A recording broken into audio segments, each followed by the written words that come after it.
J'aimerais prendre un texte avec vous qui se trouve dans Luc chapitre 4. Et puis je vais lire à partir du verset 42. C'est une magnifique histoire. Quand il fait jour, Jésus sort de la ville et il va dans un endroit désert. Une foule de gens se met à le chercher. Ils rejoignent Jésus et veulent le retenir pour qu'il ne les quitte pas. Mais Jésus leur dit, « Je dois aussi apporter la bonne nouvelle du royaume de Dieu aux autres villes. Oui, c'est pour cela que Dieu m'a envoyé. » Et il annonce la bonne nouvelle dans la maison de prière de Judée. Chapitre 5, à partir du verset 1. Un jour, Jésus est au bord du lac de Génézareth. Une foule nombreuse est tout près de lui pour écouter la parole de Dieu. Jésus voit 2 barques au bord du lac. Les pêcheurs en sont descendus et ils lavent leurs filets. Jésus monte dans l'une des barques, celle de Simon. Il demande à celui-ci, « Éloigne-toi un peu du bord. » Jésus s'assoit dans la barque et il se met à enseigner les foules.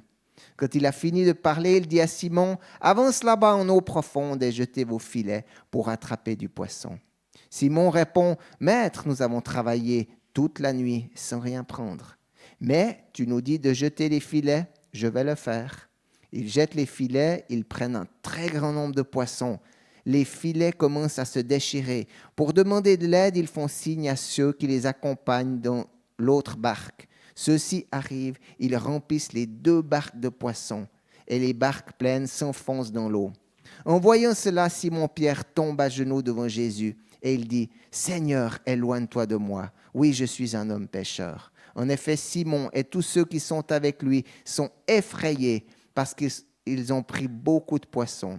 Jacques et Jean, le fils de Zébédée qui accompagne Simon, sont effrayés aussi. Mais Jésus dit à Simon, « N'aie pas peur, à partir de maintenant, ce sont des gens que tu prendras. » Alors ils ramènent les barques à terre, ils laissent tout et suivent Jésus. La parole de Dieu, c'est magnifique. Elle nous parle et puis le Seigneur, il veut nous parler. Ce matin, le titre de mon message, c'est « Je dois aussi porter la bonne nouvelle du royaume de Dieu aux autres villes. » Je crois qu'on est dans un contexte où des fois, on perd le cœur de Dieu. On perd ce qui est le plus important pour Dieu. Et puis, Jésus, on voit dans Luc, il commence son ministère.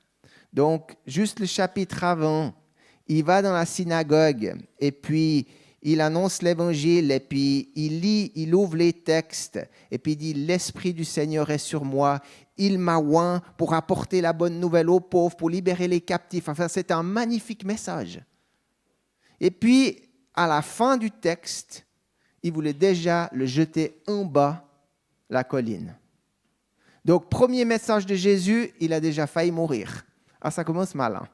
Si vous sortez de l'école biblique et puis premier message que vous avez, et puis on vous pousse en bas le talus, enfin, la montagne, le Salève, hein, eh bien, ce n'est pas bon signe. Qu'est-ce qu'il a dit pour qu'il le pousse en bas?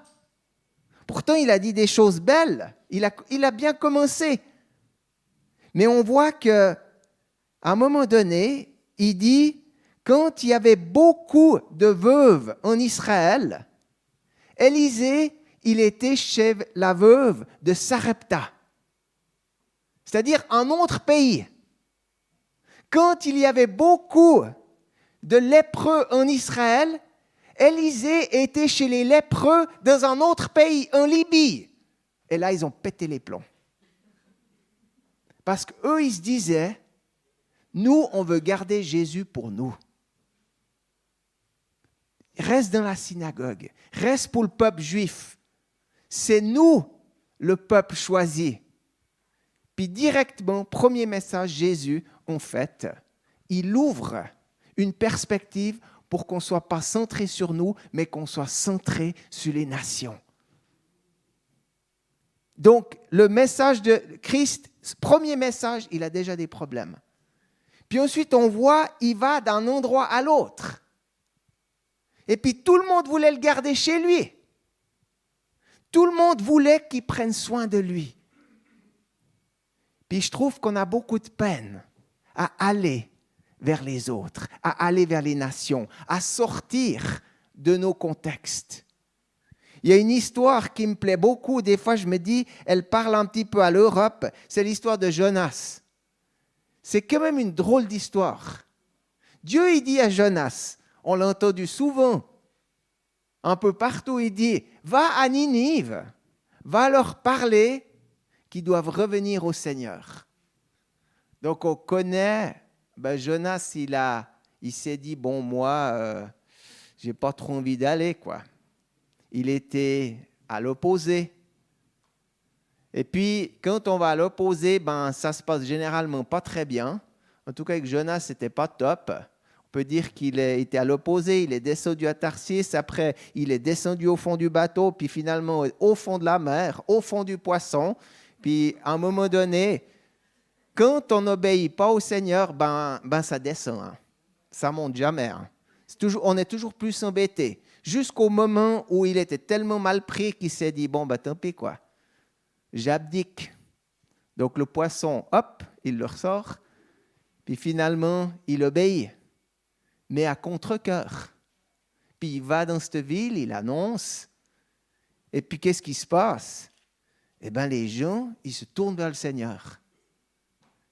Puis Jonas, il n'était pas content du tout.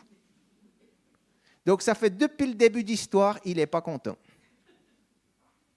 En fait, ça ne lui plaît pas du tout, du tout, du tout. Mais j'ai observé, c'est quand la première fois qu'il était content. Puis c'est là que ça fait un peu mal au cœur. Il était content quand il y a un petit arbre qui a poussé. Alors là, la Bible nous dit que là, alors tout à coup, je vais vous lire. Chapitre 4, verset 6. Alors le Seigneur fait pousser une plante au-dessus de Jonas. De cette façon, il aura de l'ombre et sera guéri de sa mauvaise humeur. Jonas est rempli de joie à cause de la plante. C'est la première fois dans l'histoire qu'il est content. C'est pour l'arbre. Des fois, je me dis, en Europe, je crois qu'on a plus de joie pour les arbres que pour des gens sauvés. Et puis après, si on continue l'histoire, pourquoi est-ce que tu te mets en colère? Dieu, il demande à Jonas. Dieu demande à Jonas, est-ce que tu as raison de te mettre en colère? Pourquoi il se met en colère? Parce que l'arbre, il a crevé. Oui, il y a un petit ver qui est venu, l'arbre a séché, et puis Dieu a dit, c'est pas toi qui l'as fait pousser. Il a poussé en une nuit, il est reparti. Puis là, tu es tellement en colère. Donc il était content, mais après il était en colère. Et puis après, j'aimerais lire avec vous. Est-ce que tu as raison de te mettre en colère à cause de cette plante? Jonas répond, oui, j'ai bien raison de me mettre en colère et de souhaiter la mort. Le Seigneur dit, toi, tu as pitié pour cette plante. Pourtant, elle t'a demandé aucun travail. Ce n'est pas toi qui l'as fait pousser. En une nuit, elle a grandi et une nuit, elle a séché. À Ninive, il y a 120 000 habitants qui ne savent pas ce qui est bon pour eux. Il y a aussi beaucoup d'animaux. Alors, est-ce que je ne peux pas, moi, avoir pitié de cette grande ville de Ninive? Des fois, je me pose la question, c'est quoi qui a de la valeur pour nous? Qu'est-ce qui est vraiment important pour nous? Est-ce qu'on comprend le cœur de Dieu? Peut-être Dieu, il veut nous parler un petit peu, qu'on retrouve quel est vraiment son cœur. Qu'est-ce qu'on célèbre? Qu'est-ce qu'on aime? On devient toujours un peu ce qu'on aime. On regarde toujours, quand on regarde une photo, on regarde toujours ce qu'on aime. Donc d'abord nous-mêmes. Oui, on regarde une photo, puis on regarde où on est, si on a une bonne tête. En tout cas, peut-être pas vous à Genève, mais chez nous, c'est un peu comme ça. Mais qu'est-ce qu'on aime? Et puis je crois que c'est un peu une histoire drôle, mais triste en même temps. Et puis des fois, je me pose la question, revenons au cœur de Dieu et à ce qui compte vraiment pour Dieu. Et puis si on prend dans notre texte qu'on a lu avant, Jésus, on peut dire qu'il avait besoin d'aller apporter l'Évangile dans des autres villes, dans des autres lieux. C'était ça le plus important. Et puis je crois que Dieu nous invite à célébrer ce que lui veut faire, célébrer que les gens de Ninive reviennent au Seigneur, célébrer les bonnes choses, puis pas se laisser distraire par toutes sortes de choses bien, mais qui sont finalement pas forcément la priorité pour Dieu dans le moment. Et puis, on voit dans ce texte que les gens, ils disent, mais quitte pas, reste là. Parce que je pense que dans notre contexte, on n'a pas envie d'être trop pionnier, audacieux. Et puis souvent, je me dis qu'on est quand même dans un contexte en Suisse où nous, ce qu'on aime, c'est la stabilité. Nous, on aime les choses stables. On aime la sécurité. On aime être bien protégé, bien assuré. Et puis, finalement, notre pays, c'est un pays neutre. Et puis, il se base sur la protection. La difficulté de cet état d'esprit, c'est qu'elle est rentrée dans l'Église. C'est qu'on est devenu neutre. On est devenu protectif. On aime bien l'ordre. Il faut que ça reste dans le bon ordre. Il ne faut surtout pas trop changer les choses. Et puis on aime bien quand tout rentre un petit peu dans le système et puis qu'on reste tranquille. Et puis je trouve quand même intéressant parce que je crois que le Seigneur, ce qu'il désire avec son Église, il a utilisé le mot apôtre, il a utilisé le mot apostolique, il a utilisé le mot de sortir. Le mot apôtre, ce n'est pas un mot juif, c'est une expression romaine. Et puis le mot apôtre, de sortir, en fait, c'est conquérir des nouveaux territoires, c'est agrandir un royaume, c'est identifier des nouveaux territoires, c'est construire des relations stratégiques. Donc, dans la Bible, on trouve cet état d'esprit. Et puis, on voit que Jésus, en fait, quand les gens ils disent de ne pas quitter, dans le fond, ils veulent essayer de garder pour qu'ils puissent prendre soin des besoins. Mais Thierry a commencé conduit par une vision. Si on n'a pas de vision, on va prendre soin de nous. Si on ne veut pas aller à un endroit, on a déjà assez de travail juste avec nous-mêmes. Et puis je crois que Jésus, ce qui nous invite, c'est d'aller vers les autres, d'aller vers les nations.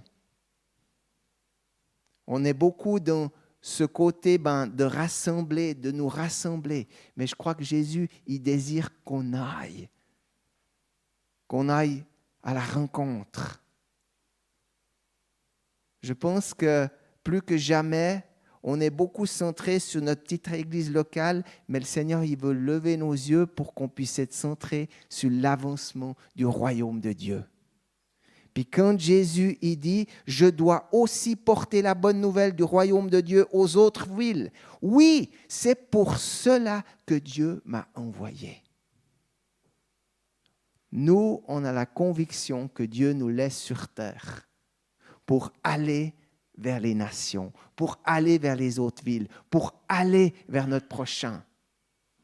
La Bible nous dit « Allez, faites des disciples de toutes les nations ». Ce n'est pas tellement protecteur. C'est pas marqué « Allez, faites des disciples de tout Carouge », c'est de toutes les nations. Donc en fait, il l'ouvre. Et puis Jésus, dans ce texte, il veut ouvrir. Et il veut qu'on puisse regarder au-delà. Et puis si on continue à lire, en allant, il annonce la bonne nouvelle dans les maisons de prière de toute la Judée. Donc ce n'est pas une maison de prière. Donc Jésus, il va de lieu en lieu. Il se déplace. Il est en train de conquérir, comme on peut dire. Il est en train d'agrandir le réseau, les gens. Et puis, on voit ici, un jour, Jésus est au bord du lac de Génézareth. Il y a une foule énorme qui vient écouter la parole de Dieu. C'est magnifique. Et puis, là, Jésus, il voit 2 barques au bord du lac. Et puis, les propriétaires de ces barques, ils sont descendus et ils étaient en train de laver les filets. Puis ça, j'aime bien. Les propriétaires de ces barques, ils étaient en train de travailler. Ils étaient en train de laver les filets. Jésus, il prêchait l'évangile et puis il y a des gens qui travaillaient à côté. Et moi, je crois que ce que le Seigneur il désire, c'est qu'il puisse entrer avec nous dans notre travail. Il pose la question à ces pêcheurs, est-ce que je peux entrer dans votre bateau? En fait, leur bateau, c'était leur outil de travail. Puis Jésus il pose la question, est-ce que je peux entrer dans ton outil de travail? Est-ce que je peux entrer dans ton métier? Est-ce que je peux entrer dans ta vie de tous les jours? Est-ce que je peux entrer dans ce que tu fais? Et puis, ce que je trouve beau, c'est que le fait qu'ils étaient en train de travailler, moi je crois qu'il y a quelque chose du mouvement, il y a quelque chose, quand Dieu il a créé le monde, moi en fait je trouve ça, je le lis souvent la création parce que peut-être qu'on a souvent besoin de se le rappeler parce qu'il y a tellement de gens qui n'arrivent plus à croire dans la création, mais Dieu il a travaillé depuis le début. Il a dit, on voit que Dieu, il crée le ciel et la terre. Il sépare, il appelle, il dit. Il sépare le haut du bas. Et puis après, ça arrive. Et puis à chaque fois, il était content de lui. Donc quand on travaille, aussi être content de nous. Dieu, quand il a créé le monde, il était super content de lui. Il le dit à chaque fois. Et puis il dit, c'était une bonne chose que j'ai fait. Et puis ensuite, au 7e jour, il est dit, ainsi Dieu finit de créer le ciel et la terre et tout ce qu'il y a dedans. Le 7e jour, Dieu a terminé le travail qu'il a fait. Pour moi, Dieu, c'est un entrepreneur. Puis finalement, je pense qu'en tant que créateur du monde, il représente plus ou moins tous les métiers qu'on représente, quoi. Il faut être un peu jardinier paysagiste, il faut être un peu architecte, il faut être un peu... En fait, il faut tout être, quoi. Je veux dire, dans la création, il y a tous nos métiers qui sont représentés. Et puis, je crois que dans un sens, Dieu, il veut entrer dans notre travail de tous les jours. Quand la Bible nous dit « Allez faire des disciples de toutes les nations », c'est que dans ton travail journalier, tu ne manques pas de faire des disciples de toutes les nations. C'est qu'en fait, dans nos cheminements, qu'on puisse simplement faire des disciples. Ça va encore beaucoup plus loin. Ayez des enfants. Gardez, prenez soin de la création. Faites des disciples. C'est à la gloire du Père que vous portiez beaucoup de fruits. Donc, il y a comme une notion où il y a une dynamique. Dans Jean 5, au verset 17 et 19, il est dit « Mon Père travaille depuis toujours et moi je travaille aussi. » C'est Jésus qui le dit. Donc, en fait, il nous invite à être en mouvement. Et je crois que là, il a trouvé des hommes qui étaient en train de laver leurs filets. Il a trouvé des hommes qui étaient en mouvement. Et puis ensuite, il est entré dans leur travail journalier. Et puis je crois que c'est ce que le Seigneur, il nous invite, c'est de le laisser entrer dans notre travail journalier pour qu'il puisse nous utiliser dans ces lieux-là. Puis ensuite, Jésus, il a parlé, il a proclamé la parole de Dieu depuis leur bateau. C'est juste extraordinaire, depuis leur outil de travail. Et puis ensuite, quand il avait fini de parler, il dit aux disciples, retournez là où vous avez été frustrés, là où ça n'a pas marché, là où vous n'avez rien eu, là où vous avez travaillé toute la nuit. Et puis quand même, après Jésus, il dit, jetez les filets. Puis bon, les disciples, ils disaient, bon, c'est pas très, très logique. Normalement, le jour, les poissons, ils dorment, quoi. Parce que le lac, au milieu, il est bien profond. Donc, les poissons, en journée, ils vont au frais, au fond. Donc, en ce temps-là, ils n'avaient pas des filets assez profonds pour lancer les filets assez bas. Et puis, quand Jésus leur dit, écoutez, ce n'est pas tout à fait logique. C'est la nuit que les poissons y montent et puis ils vont se nourrir au bord. Puis c'est là qu'on peut les attraper, mais pas le jour. Mais c'est magnifique parce qu'il a dit, vu que c'est toi qui le dis, je le ferai. Et puis c'est là qu'il y a le surnaturel. Puis la réalité, c'est que par nos propres forces, on ne peut pas. Puis je trouve que c'est ça qui est beau, c'est que je crois que les gens que Dieu appelle, finalement, c'est des gens qui sont dépendants de lui. Ça ne fait pas toujours sens ce que Dieu nous demande. Ce n'est pas toujours logique. Même notre métier qu'on croit bien connaître, on a besoin quand même du surnaturel. On a besoin de la grâce de Dieu. On a besoin de sa vie. Mais je crois que si on a un profond désir d'honorer Dieu par nos vies, par notre métier, par là où il nous a mis, Dieu peut utiliser ça. Mais ce qui nous a retenu finalement, je crois un petit peu, c'est que on lit ces histoires et puis on se dit, voilà, ces disciples à la fin, la Bible nous dit qu'ils ont eu tous ces poissons, puis après ils ont tout abandonné, puis ils ont suivi Jésus. Puis je me dis, ça c'est un tout petit peu le truc qui fausse la donne. Parce qu'on se dit tous, mais moi, je ne peux pas tout abandonner. Je suis bien embêté. Je dis, c'est qui va payer mon loyer? C'est qui va prendre soin de mes enfants? C'est qui va faire ça? Et puis je crois que ce que j'aimerais mettre l'emphase ce matin, c'est que dans Luc 6, au chapitre verset 13, il est dit, même 12, 13, un jour Jésus va dans la montagne pour prier, il passe toute la nuit à prier. Quand il fait jour, il appelle ses disciples. Parmi eux, il en choisit 12 et il leur donne le nom d'apôtres. Et puis moi, ce que je trouve fort, c'est qu'ici, on voit Jésus, il choisit 12 apôtres pour être avec lui, 12 disciples pour être avec lui, 24 heures sur 24, 7 jours sur 7, de tout abandonner et de le suivre. Et puis nous, on s'est dit, puis nous, nous, on ne peut pas, donc on doit trouver des solutions. Donc, ce que je vais faire, c'est qu'on va sous-traiter un petit coup. On va payer 2-3 missionnaires, puis comme ça, ils peuvent aller faire le boulot pour moi. Et puis, on invente un ministère, le missionnaire. On ne le trouve pas dans la Bible. Il n'y a pas un seul missionnaire dans la Bible. On ne les trouve pas. On a dû inventer un ministère pour nous représenter. Et puis, on a un petit peu mis en place des professionnels parce que nous, on n'a pas le temps. Parce que nous, on est trop pris.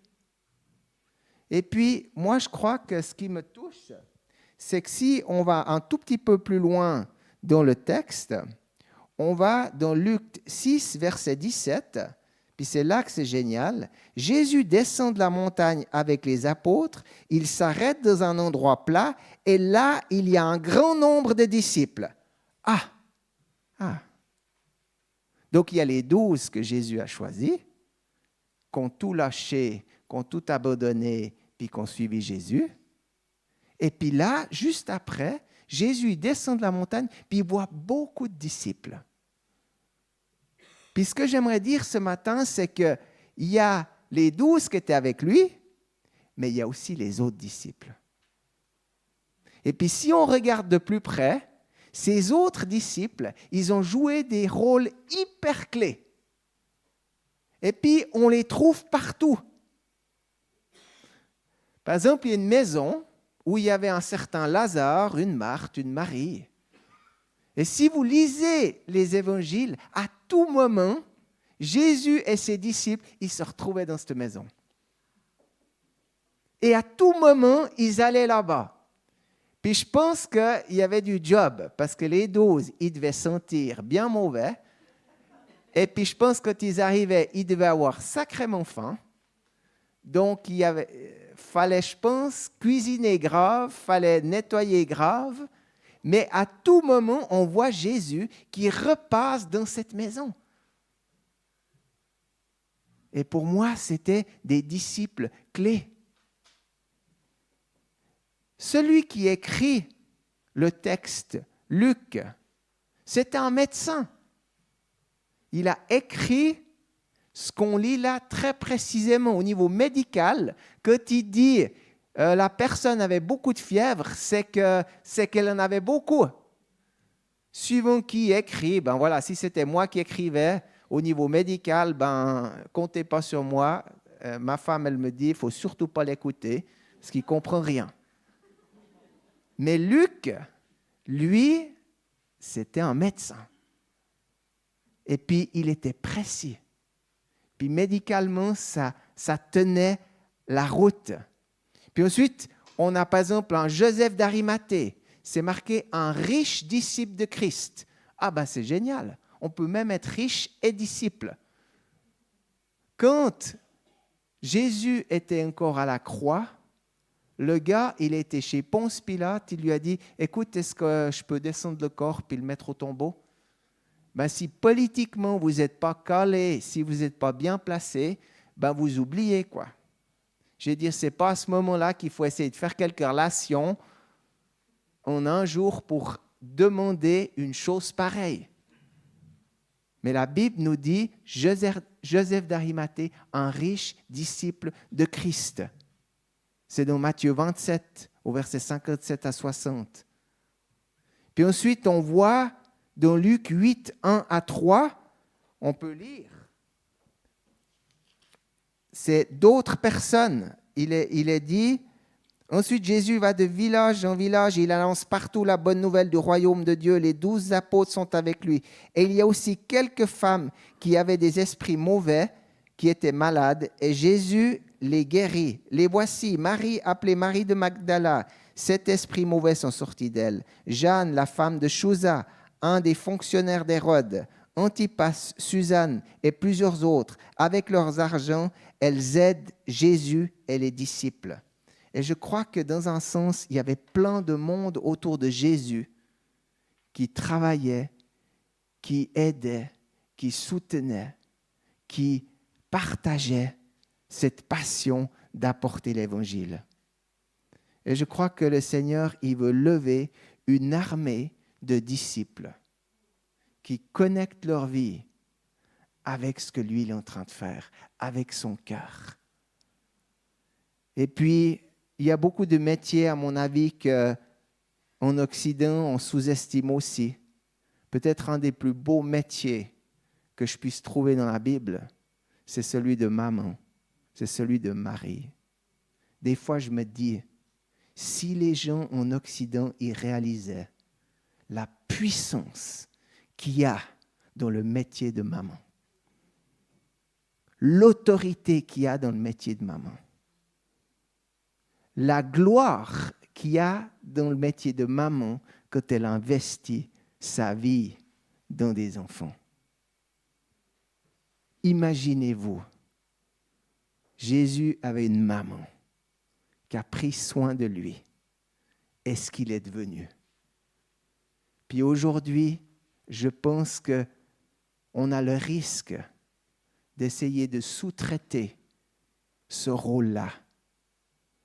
Et je crois que chaque personne a un rôle tellement clé pour l'avancement du royaume de Dieu, pour connecter les gens à ce que Dieu veut faire. Ma prière, c'est que ce matin, on puisse prendre conscience Nous, en tant qu'œuvre, on a tous ces métiers qui travaillent. On a démarré des écoles d'infirmières. Pourquoi? Parce que dans le comité, on a un médecin. On a démarré des écoles où on forme des professeurs. Pourquoi? Parce qu'on a des gens qui sont dans l'éducation. Et puis ils utilisent leur métier pour faire avancer une vision.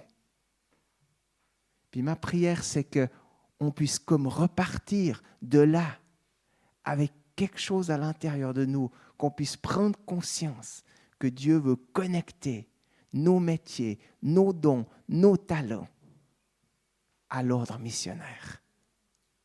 Et puis, il désire tout à nouveau qu'on puisse être des gens qui sont passionnés pour conquérir des territoires, pour agrandir le royaume, pour identifier des nouveaux territoires.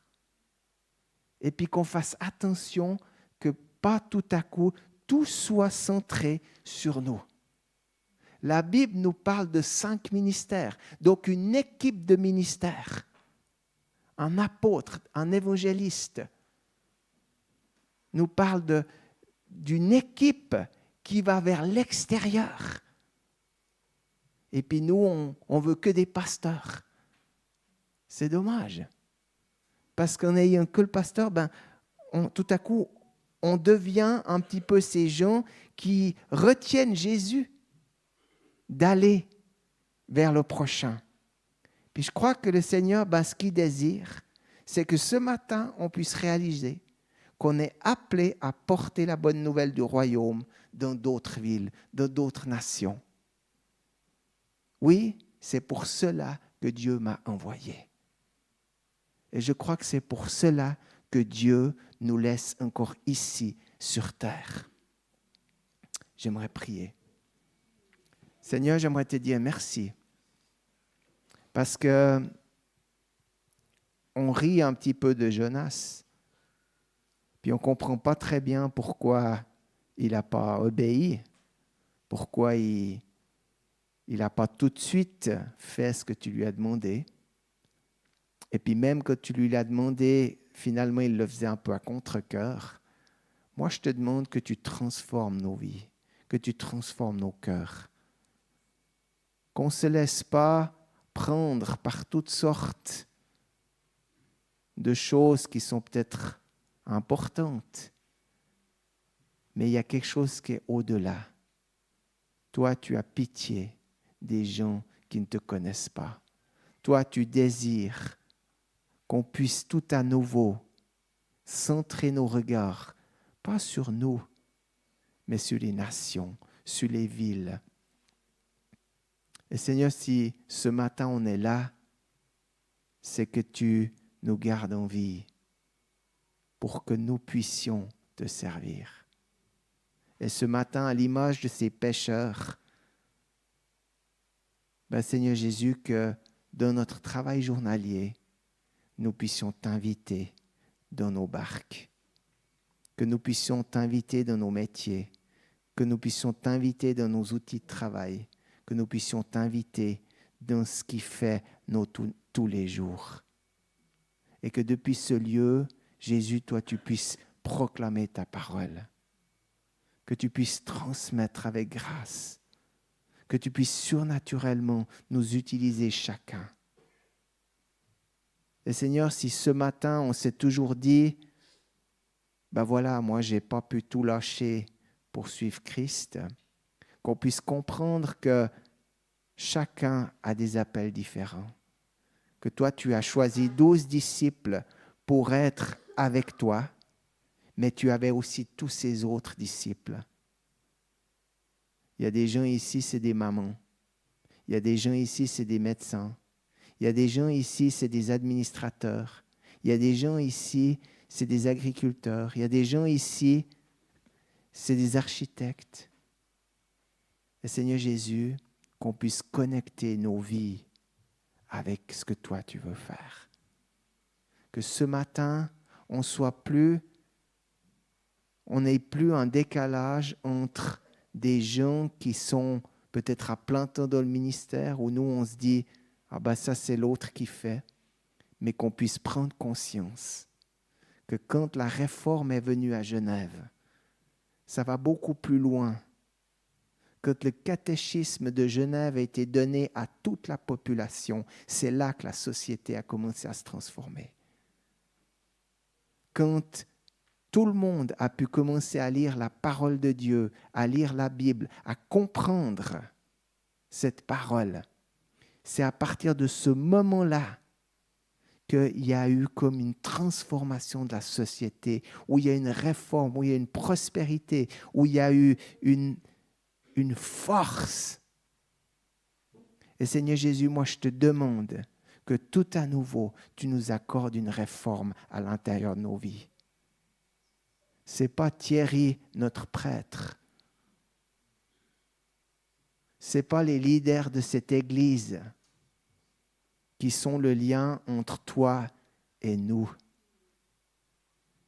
Tu nous invites à revenir à ta parole, à lire ta parole, à comprendre que tu as un projet avec chacun de nous et qu'aujourd'hui, tu invites ton peuple à prendre la parole au sérieux et à entrer dans les projets que tu as préparés d'avance. Et que si aujourd'hui on n'a pas lâché notre maison, lâché notre vie de tous les jours pour partir dans les nations, c'est pas qu'on ne peut pas être disciple. Il y a des gens qui sont appelés à ça, mais il y a aussi des gens qui sont appelés à être disciples dans leur travail de tous les jours. Et Seigneur, que ce matin, nous puissions aller avec cette force. Moi, je prie que ce matin, on puisse prendre conscience tout à nouveau que la parole de Dieu, elle va nous aider dans notre travail journalier à être des disciples. Moi, je te demande que tous ceux qui ont peut-être pas été valorisés, où la société n'a pas valorisé leur travail, que ce matin, on puisse déposer et que ce matin, on puisse tout à nouveau valoriser le rôle d'être une maman, le rôle d'être un papa, le rôle que tu nous as donné peut-être de servir ici ou là. Seigneur, que ce ne soit pas juste la carrière qui compte, mais que ce qui compte vraiment, c'est comment toi, tu as été invité dans notre carrière. Comment toi, tu peux œuvrer dans notre carrière. Quel est l'espace qu'on te donne pour que tu puisses manifester ta présence dans notre carrière. Les gens autour de nous ont besoin de toi. Ils ont besoin d'expérimenter Jésus. Ils ont besoin d'entendre Jésus. Et ils ont besoin d'entendre Jésus, pas le dimanche matin à l'église, mais ils ont besoin d'entendre Jésus lundi, mardi, mercredi, jeudi, vendredi, samedi, dimanche. Et Seigneur, je le prie dans le nom de Jésus que c'est quelque chose qui puisse se passer. Amen.